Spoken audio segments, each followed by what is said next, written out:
Hi friends, today recipe egg biryani. வீடியோக்குள்ளே போகிறதுக்கு முன்னாடி இது வரைக்கும் ஃபாரிஸ்ட் டைம்ஸை சப்ஸ்கிரைப் பண்ணலைன்னா சப்ஸ்கிரைப் பண்ணுங்கள், மறக்காமல் பெல் ஐக்கானை கிளிக் பண்ணுங்கள். தேங்க்யூ.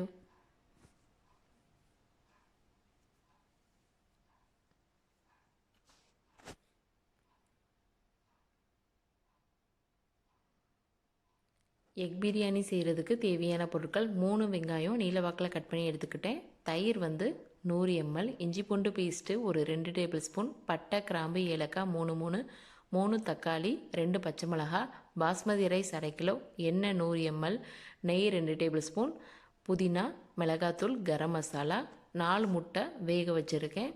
ஸோ இப்போ ஒரு பேனில் ஆயில் சேர்த்துக்கலாம். ஆயில் ஒரு 100 ml சேர்த்துக்கிட்டேன், சன்ஃப்ளவர் ஆயில்.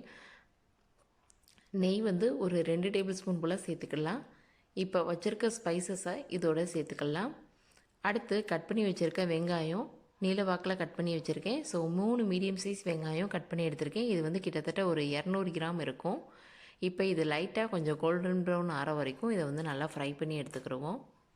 இப்போ இந்த ஸ்டேஜில் இஞ்சி பூண்டு பேஸ்ட்டு சேர்த்துக்கலாம். இஞ்சி பூண்டு பேஸ்ட் ஒரு 2 டேபிள் ஸ்பூன் போல் சேர்த்துக்கோங்க. இப்போ இது பச்சை வாசனை போகிற வரைக்கும் இதை நல்லா மிக்ஸ் பண்ணி விட்டுக்கலாம். இப்போ இந்த ஸ்டேஜில் மிளகாய் சேர்த்துக்கலாம். நான் இன்றைக்கி 2 மிளகாய் சேர்த்துக்கிட்டேன். நீங்கள் காரத்துக்கு ஏற்றவாறு சேர்த்துக்கோங்க. ப்ளஸ் இதோட கொஞ்சம் ஒரு கைப்பிடி அளவு கொஞ்சம் புதினா. இப்போ இதுவும் பச்சை வாசனை போகிற வரைக்கும் ஒரு 2 நிமிஷம் போல் இதை நல்லா மிக்ஸ் பண்ணி விட்டுக்கிடுவோம். இப்போ இந்த ஸ்டேஜில் கட் பண்ணி வச்சுருக்க தக்காளி சேர்த்துக்கலாம். தக்காளி நான் ஒரு 200 ml தக்காளி சேர்த்துக்கிட்டேன், 200 கிராம். இதுவுமே கிட்டத்தட்ட ஒரு 3 மீடியம் சைஸ் தக்காளி இருக்கும்.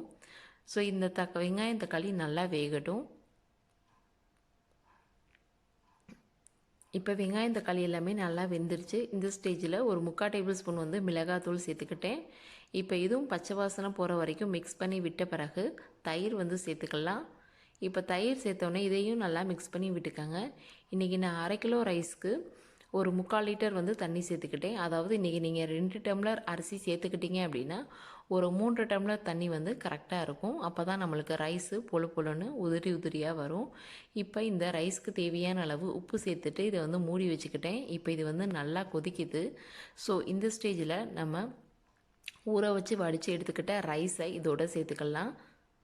ரைஸ் நான் ஒரு 1/2 மணி நேரத்துக்கு முன்னாடியே ஊற வச்சு எடுத்துக்கிட்டேன். இப்போ இந்த ரைஸ்க்கு தேவையான அளவு உப்பு சேர்த்துக்கலாம்.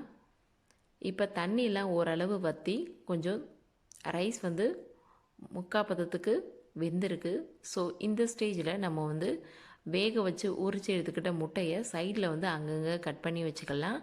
நான் இன்றைக்கி 1/2 கிலோவுக்கு ஒரு 4 முட்டை சேர்த்துக்கிட்டேன். ஸோ உங்களுக்கு எத்தனை முட்டை வேணுமோ ஸோ நீங்கள் அத்தனை முட்டை நீங்கள் இதோட சேர்த்துக்கலாம். இப்போ நல்ல முட்டையை ரைஸில் அமுத்தி வச்சுக்கலாம். வச்சுட்டு கரம் மசாலா ஒரு 1/4 டேபிள் ஸ்பூன் போல் மேலாப்பில் கொஞ்சம் தூவி விட்டுக்குருவோம். இது நல்ல ஃப்ளேவர் கொடுக்கும். அதே மாதிரி பிரியாணி ரொம்ப சூப்பராக இருக்கும்.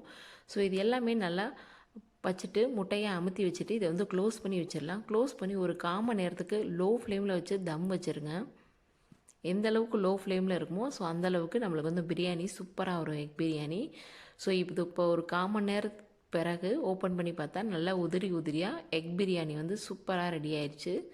ஸோ இந்த ஸ்டேஜில் நம்ம முட்டையை ஒரு பவுலில் ட்ரான்ஸ்ஃபர் பண்ணிடலாம். ஏன்னா நம்ம முட்டையோடு மிக்ஸ் பண்ணோம் அப்படின்னா முட்டை உடையிறதுக்கு சான்சஸ் இருக்குது. ஸோ அதனால் முட்டையை நம்ம ஒரு பவுலுக்கு மாற்றிடலாம். மாற்றிட்டு இதை நல்லா மிக்ஸ் பண்ணி விட்டுக்கிடுவோம். பாருங்கள் ரைஸ் எந்த அளவுக்கு உதிரியாக சூப்பராக வந்திருக்கு, ஒன்றோட ஒன்று ஒட்டாமல் அப்படின்றத. இது எக் பிரியாணி சூப்பராக இருக்கும். அதே மாதிரி ஈஸியான ப்ராசஸ் தான். டக்குன்னு நம்மளுக்கு எக்கு வீட்டில் இருக்கும். ஸோ நம்ம பிரியாணி செய்யணுன்ற ஆசை இருந்துச்சுன்னா டக்குன்னு நம்ம எக் பிரியாணி பண்ணிடலாம். அந்தளவுக்கு நல்லா டேஸ்ட்டாக சூப்பராக இருக்கும். ஓகே ஃப்ரெண்ட்ஸ், எக் பிரியாணி சூப்பராக ரெடி ஆயிடுச்சு. கண்டிப்பாக நீங்கள் ட்ரை பண்ணி பாருங்கள், ரொம்பவே சூப்பராக இருக்கும். இந்த வீடியோ உங்களுக்கு பிடிச்சிருந்துச்சுன்னா லைக் பண்ணுங்கள், ஷேர் பண்ணுங்கள், கமெண்ட் பண்ணுங்கள், மறக்காமல் சப்ஸ்கிரைப்